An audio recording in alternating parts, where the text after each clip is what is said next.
The root of this kind of disturbance, of feeling that you are separate inside your skin and not simply all one process with everything that's going on around you. The root of this is a failure of communication. Now, if I want to talk about communication, one of the funny things that occurs to me straight off is that the subject of communication is really the same subject as life. Life is communication. But let's take the subject of advertising. Life is advertising. Because the moment, what is advertising doing? Advertising is trying to promote somebody's game, somebody's existence, somebody's biological reality, because he's maintaining himself by selling something, and he advertises it so as to sell it. So one could say that all life is advertising.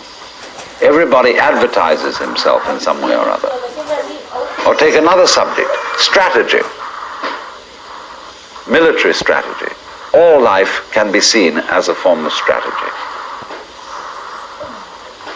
Any major department of human life that we classify, we can call it business, we can call it strategy, we can call it advertising, we can call it communication. But we can see all life as that. How then are we going to define communication as a particular human activity, as distinct from other activities? What is the difference between communication and architecture? What is the difference between communication and playing on the stock market? What is the difference between communication and football? These are very, very difficult things to define, because there is no difference.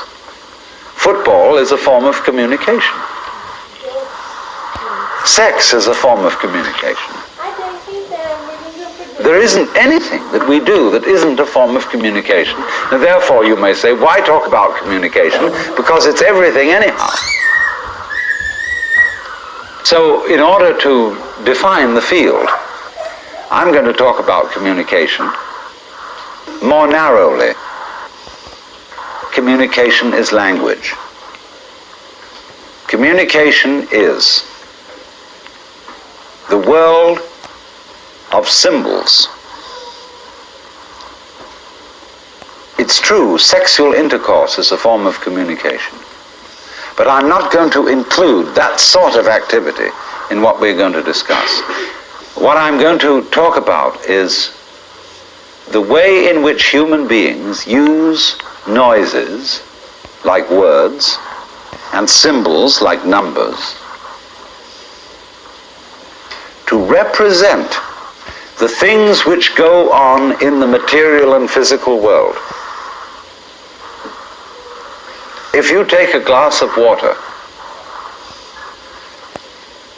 and you drink it and you taste that, you see, that is an event in the physical universe.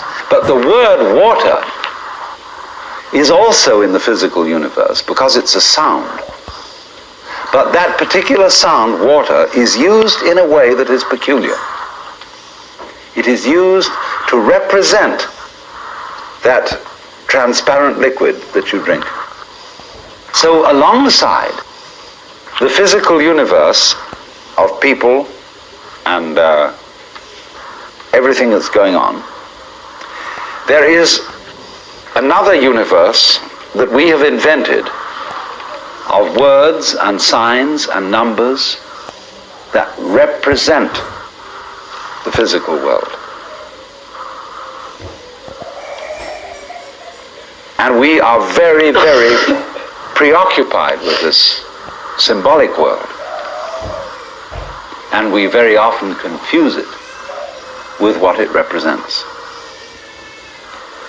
Especially this is true in the United States of America. This is a country, a nation, a culture, which is devoted in a most peculiar way to symbols. Not so long ago, the Congress of the United States voted very serious penalties against anybody who burned or mutilated the American flag.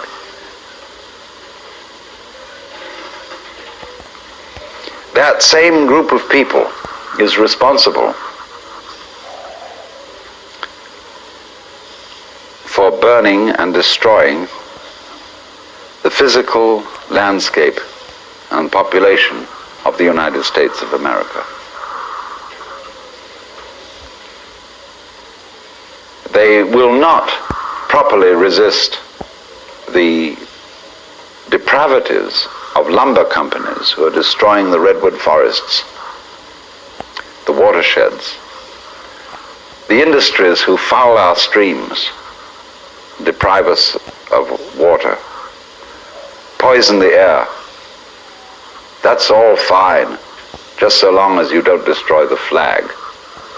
The flag is the symbol, only the symbol, of the physical country. But they, instead of protecting the physical country, protect the symbol.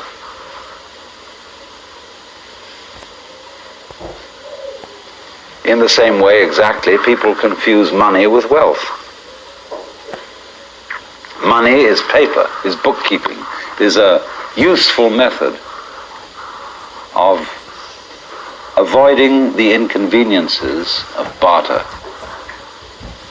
But money has become something to possess in its own right, to have more money than you can possibly need. You know the joke about if somebody gives you $1 million on the condition that you spend it all in one day, what would you buy with? And certain things are excluded, like you mustn't buy an enormous real estate thing. You just have to spend it on things that you could use. And it's a very difficult problem as to how you would spend $1 million in a day. Think it out realistically. But when you get this obsession with money as a reality, as if it was something that actually was desirable, you get an entirely hallucinated population. People who simply don't know what's good for them and are, as, shall we say, intoxicated, addicted to money, as if they were all on heroin or opium. This is the confusion of the symbol with what it's supposed to represent. So then, let's inquire carefully into the origin of all this, because before we explore the future of communication, through symbols, through words, we've got to look a little bit at its past. At some point in the development of mankind, and nobody historically knows how long ago this is, we developed two things. One of them was the ability to scan, to pay attention, to use our consciousness in a focused way. In other words, to notice what's going on.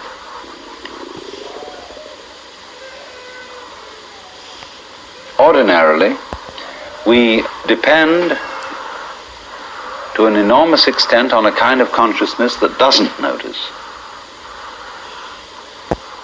That is to say, you're functioning all the time, breathing, beating your heart, even driving a car while you're absorbed in conversation with your friendly passenger. You're doing an enormous number of things very well indeed without noticing what you're doing. Your entire physical existence, as a matter of fact, goes on and maintains itself without your noticing anything about it. So your faculty of noticing has the same relationship to your total organism as, say, on a ship, The radar is scanning the environment, looking for trouble. That's all it looks for. For another ship that it might collide with, for a rock, for the proper entrance to San Francisco in the middle of the fog. That's what the radar is looking for. But besides the radar, there are all kinds of things going on a ship that are much more fundamental and essential to it. So in the same way, in the human organism, we have a radar. We call it conscious attention.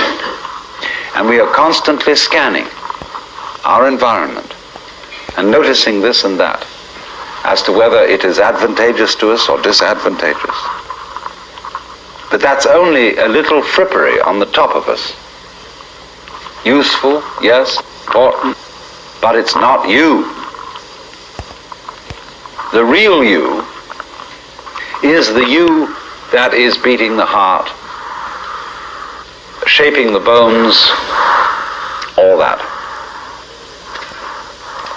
And we have learned, you see, by a curious social process, to identify ourselves, our very selves, what I say is the real me. We've identified that with the scanning process, the little radar job, instead of identifying it with the whole total organism. And therefore we are estranged from our own bodies. And by virtue of being estranged from the body, we are in turn estranged from the physical environment of nature.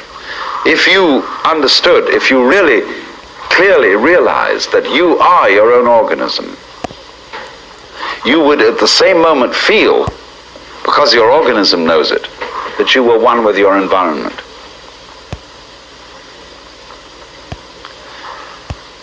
This organism is related to the world outside it in exactly the same way that, say, a whirlpool in a river is related to the river. Everything outside you is sort of creating you by flowing through you and humaning, bodying, just as when the river moves, it whirlpools and then goes on. So the entire physical universe is peopling all around here, you see. But conscious attention doesn't deliver that to us as an experience. Why? Because conscious attention on noticing is a function of consciousness which is separative instead of unitive. It analyzes instead of synthesizing. I don't want to, by saying this sort of thing, to put it down and say it's a mistake and something that shouldn't have happened. It's a very beautiful function, provided it doesn't annihilate and distract us from seeing the world synthetically as well as analytically. In a mirror, you can see many images, all different, clear and distinct. But underneath the difference of images, there lies the pure silver of the mirror. So in exactly the same way, seeing all the details clearly analyzed, we need to remain aware of consciousness itself, of awareness itself. Just as, for example, all galaxies, all physical bodies exist in space. What do you think space is? Most people think space is nothing. Space, however, is you. Space is consciousness. Space is the mind. Space is what you call self, me. That's space. And it includes everything. But you can so easily forget it because conscious attention ignores every stimulus, every input message that is constant. It rules it out, says, that doesn't make any difference. I'm looking for differences because I'm on guard for what might threaten my existence. Therefore, I'm looking for a change in the environment. I'm a troubleshooter. So if you identify yourself with consciousness, you are constantly anxious. What's going to happen? Is it going to work? Am I on the spot? You see? Everybody's like that. But the real you is relaxed. It really doesn't care about that. It's got this little function up there that tells it, on the whole, whether there's any trouble going to happen. Really, inside you, deep down, you're harmonious with your environment. And it really doesn't matter whether you live or die, because the whole system goes on anyway, and that's what you are.